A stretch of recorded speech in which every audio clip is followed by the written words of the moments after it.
bread is not the reason that you're not able to lose weight. It's probably because you're eating too much fats in your diet.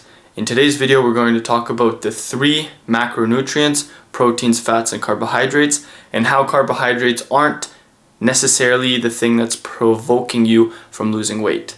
Hi guys, my name is Matthew. I'm an online fitness coach. Welcome to my channel where we talk about fitness, nutrition, and self-development. Let's get right into the video. So for the longest time when I started my weight loss journey, I was just like anybody else. I thought to myself, I'm just gonna cut out carbs and I cut out bread and that's how you lose weight. Well, wrong. For many months I tried to do this and I thought to myself, okay, I'm gonna cut out carbs and I'm just gonna increase other things. But the problem with increasing other things is they are very calorically dense, because usually when you cut out carbs from your diet, you need to replace them with fats like avocados, butter, oil, cheese, etc. The problem, and I'm not talking about trans fats in this video, like seed oils, cookies, pastries, because you already know that you shouldn't be eating that. I'm talking about normal fat foods like avocados and cheese, etc. And the problem, what I had with replacing my carbohydrates with even more fats, was that I didn't really understand the nutritional facts behind fats. Meaning, you can eat a little bit of fat and it's going to have a lot of calories behind it. But the same or the opposite applies to carbohydrates, for example. And I'm talking about complex carbohydrates, like whole wheat bread. I'd still consider that a complex carbohydrate because it takes longer to digest in your body. I'm talking about potatoes, it's a starch. I'm talking about sweet potatoes. I'm talking about lentils. I'm talking about beans, etc. You don't need to remove these things from your diet. You can enjoy them, just like you can also enjoy bread and rice. And the benefit of using carbohydrates to help you lose weight is that you can eat more of them rather than more fats, and these carbohydrates are going to keep you full for longer rather than having to resort to eating more often. So, what do I mean by this? We'll take, for example, avocado. It's pretty relatively easy to eat an entire avocado, but the problem behind that is that an entire avocado contains almost 300 calories. So if you think about it, okay, that's not that much. But if you have only 2,000 calories in your entire meal plan in order to lose 1 pound a week, for example, then 300 calories is almost or even more than 10% of your diet. Now pair that with some meat, some proteins, some butter, and then all of a sudden you're way past your diet, or you're way past your fixed amount of nutrition that you're supposed to be eating. So how I started using carbohydrates to my advantage is I used to think that, okay, I'm gonna get 100 grams of fats, meaning more fats and less carbohydrates, like 50 grams of carbohydrates. But the problem was when you're trying to preserve muscle, especially on a cut, it's really difficult to rely on only fats as your main source of fuel, because what you're trying to do in a cut is preserve as much muscle as you have. So this means that you need to be lifting as heavy as possible for the most amount of reps that you can do. So anywhere between like 3 to 5 reps. And fats don't necessarily provide you the glucose energy that you need in order to be able to lift this heavy, and especially for whatever time frame you're lifting for. Because with fat loss, our goal is to strip away the fat, keep as much muscle as we have, but also build any new ones if you haven't been lifting for 8 years, right? And most people make the mistake of, okay, you're gonna get rid of the carbohydrates and then you're gonna rely on proteins and fats. But then you get hungry, but then you get weak in energy, and then you also get this cessation? I can't even pronounce the word right now. This satiation that you want to eat carbohydrates. So instead of trying to remove your carbohydrates, what you need to do is, what I like to do is a 2-to-1 ratio for your cutting. 2-to-1 ratio. No, not 2-to-1 ratio. A 1-to-1 ratio when you're cutting, and a 2-to-1 ratio when you're bulking. And this is important because you still need your carbohydrates for the energy. And what does it mean by when I say 1-to-1 ratio?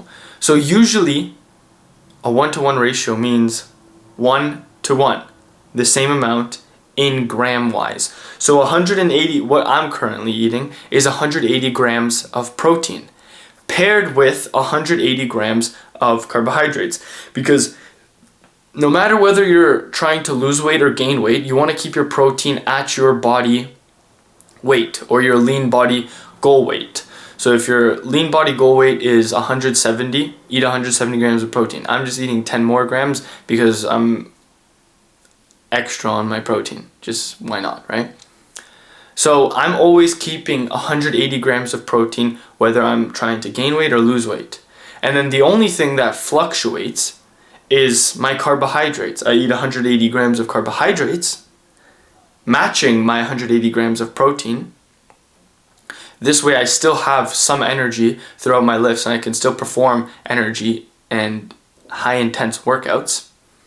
But then when I try to gain weight, I just add another 180 grams of carbohydrates, which would put me at 360 grams of carbohydrates. And then whatever you have left, you fill with fats. Because this way, that what a lot of people get mixed up with, and what I really got mixed up with, was, okay, I'm just going to focus on the fats. But then when you focus on the fats, your body is looking for instant energy during your workouts or even after your workouts, because your glucose has been depleted after your workouts. So what does it look for? Unless you're really disciplined and say, okay, I'm not touching carbs, which is very difficult for most people, then your body is just going to, by instinct, go for the glucose, which is carbohydrates. And then you're already paired that with high fats, so then you're just putting yourself in a cycle of you're not even in a calorie deficit anymore, and this is why you're struggling to lose weight. So what I suggest is, don't be afraid of carbohydrates. Eat them, prioritize them, but just lower your fats. Lower the amount of avocado you're eating. Lower the amount of butter that you're eating. Lower the amount of other fatty meats that you're eating. For example, chicken breast is a very good alternative to chicken thighs when you're cutting down, because it's a leaner cut of meat, meaning there's less fat in it, meaning it's less calorically dense, right? So I was always opting for the chicken thighs because they're more juicier, they're more flavorful. But the problem with the chicken thighs is, for example, I don't know the exact number, so don't quote me, but with chicken thighs, for 300 grams of chicken thighs, it's almost 600 something calories, 630, 650, whatever. And then when it comes to chicken thighs, it's almost 1/3 of that. Not 1/3 of that, sorry, 2/3 of that. Like I said, I don't know the exact numbers. If you want to figure out them yourselves, just go into or ask ChatGPT. And this is why people struggle to lose weight, because they don't understand the nutritional value of food. And they're, oh, but I'm eating protein. Yeah, but the protein that you're eating is super fat, like beef, for example. There's lean cuts of beef, and then there's fatty cuts of beef. And then they eat the fatty cuts of meat, not knowing how much they're actually eating. And then they wonder, okay, I'm still not losing weight. I don't know what the problem is. I'm eating healthy. I'm relatively tracking what I'm eating, but I still can't seem to lose weight. It's because you're still inputting more energy into your into your body rather than you're excreting. So a simple hack, just ask ChatGPT or ask your coach. If that's me, great. If not, that's fine. Sign up in the first link below, if that's something that you're interested in. Ask your coach, hey, how fatty of a food is this? What is like the fat concentrate of this food? And they'll either tell you, if they're a smart coach, yes, you're on a bulk, eat this. No, you're on a cut or you're trying to lose weight, opt for a leaner piece of meat or a leaner piece of protein like white fish, chicken breast. Turkey is a great alternative. I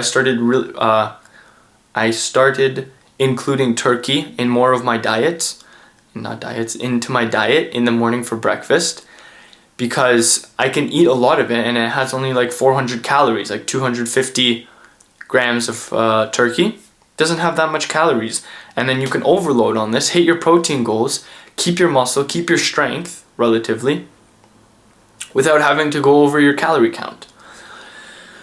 So it's an important thing to consider, fats. Yes, they're important for hormones. Yes, they play a crucial role in your body.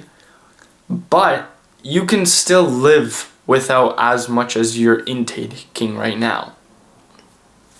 That's why you hear like the most common bodybuilder diet is just chicken, broccoli, and rice. Why? Because broccoli is a good fiber, rice is the carbohydrate, and then chicken is just the leanest source of protein out there.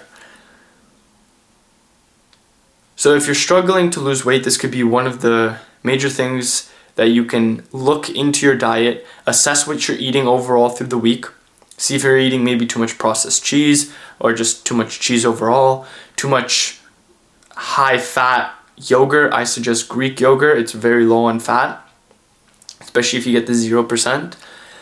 And yeah, just get somebody to look over your diet and make those small changes. Don't be afraid of carbohydrates. Try to opt for more rather than more fat, and make sure to lift heavy, and you'll be on your way to losing many, many pounds of fat. If you like this video, I'm going to leave you like I always do. Subscribe if you're new. Create more than you consume. Serve others. Love everyone. Peace.